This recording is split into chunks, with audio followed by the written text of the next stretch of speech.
নমস্কার বন্ধুরা, অনুশ্রী রান্নাঘরে আপনাদের সবাইকে স্বাগত। আজ আমি আপনাদের সঙ্গে শেয়ার করছি নিরামিষ বাঁধাকপির একটা রেসিপি। বাঁধাকপির তরকারি কিন্তু এর আগে আপনারা অনেক রকমভাবেই খেয়েছেন, তবে আজকে যে রান্নাটা আমি আপনাদের সঙ্গে শেয়ার করছি এই রান্নাটা কিন্তু একটু অন্যরকমভাবে করছি, অথচ খেতেও কিন্তু লাগে অসাধারণ। গরম গরম রুটি, পরোটা, ভাত সবের সাথেই কিন্তু দুর্দান্ত লাগে খেতে। আর রান্নাটা তৈরি করতেও কিন্তু খুব বেশি সময়ের প্রয়োজন হয় না। রান্নাটা তৈরি করার জন্য আমি এখানে মাঝারি মাপের একটা বাঁধাকপি নিয়েছি। বাঁধাকপিটাকে ছোট ছোট করে কেটে নিয়েছি একটা আলু, মিডিয়াম সাইজের আলুটাকে আমি ডুমো ডুমো করে ছোট ছোট করে কেটে নিয়েছি। ভালো করে সব ধুয়ে পরিষ্কার করে রেখে দিয়েছিলাম। গ্যাস অন করে কড়া বসিয়ে নিয়ে তার মধ্যে দিয়ে দিলাম 3 চামচ পরিমাণে সরষের তেল।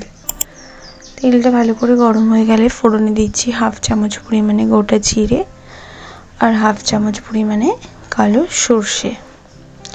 ফোড়নটা একটু ভাজা হয়ে যাওয়ার পর দিচ্ছি সামান্য একটুখানি হিং। এই রান্না একটুখানি হিং দিয়ে দেখবেন রান্নার টেস্টটা কিন্তু আরও বাড়িয়ে দেয়।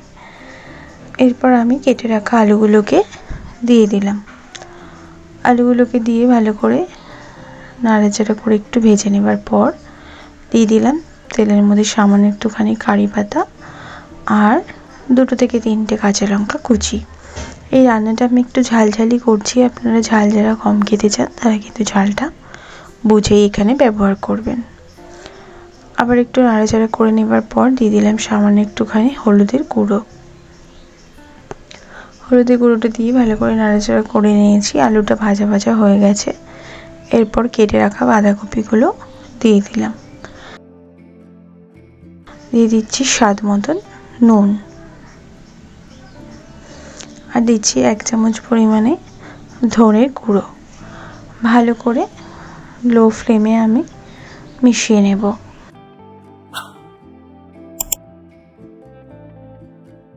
গ্যাসের ফ্লেমটা কিন্তু এই সময় লোতেই আছে।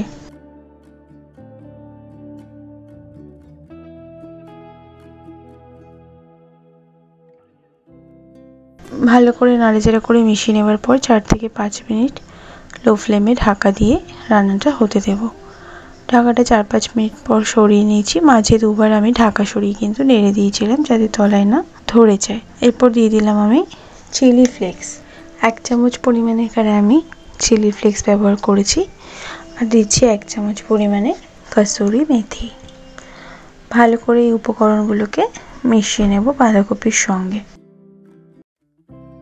এরকমভাবে এই রান্নাটা একবার ট্রাই করে দেখবেন। একঘেয়ে বাঁধাকপির তরকারি থেকে এটা কিন্তু বেটার লাগে খেতে।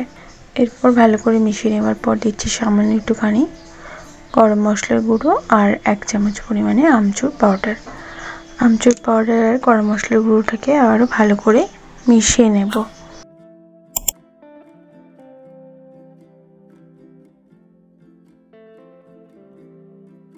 ফ্লেমটা কিন্তু এই সময় লো টু মিডিয়ামেতেই আছে। আর এই রান্নাতে কিন্তু বাঁধাকপি খুব বেশি গলে যাবে না, তাহলে খেতে কিন্তু একদমই ভালো লাগে না। এরপর দিচ্ছি সামান্য একটুখানি ধনেপাতা কুচি আর দিচ্ছি 1 চামচ পরিমাণে বাটার। বাটারটা পুরোপুরি অপশনাল, আপনারা না দিতে চাইলে কিন্তু স্কিপ করতে পারেন, তবে একটুখানি বাটার এখানে দিয়ে দেখবেন রান্নার টেস্টটা কিন্তু আলাদা লেভেলেরই হয়ে যায়। ভালো করে এবার ধনেপাতার বাটারটাকে দিয়ে পুরো রান্নার সঙ্গে মিশিয়ে নেব। একটা সুন্দর গন্ধ কিন্তু বেরোতে শুরু করে দিয়েছে অলরেডি। এরপর গ্যাসের ফ্লেমটা বন্ধ করে দিয়ে আমি এটা সার্ভ করে নেব। গরম গরম রুটি, পরোটা, এমনকি ভাত সবের সাথে এই বাঁধাকপির তরকারিটা কিন্তু অসাধারণ খেতে লাগে।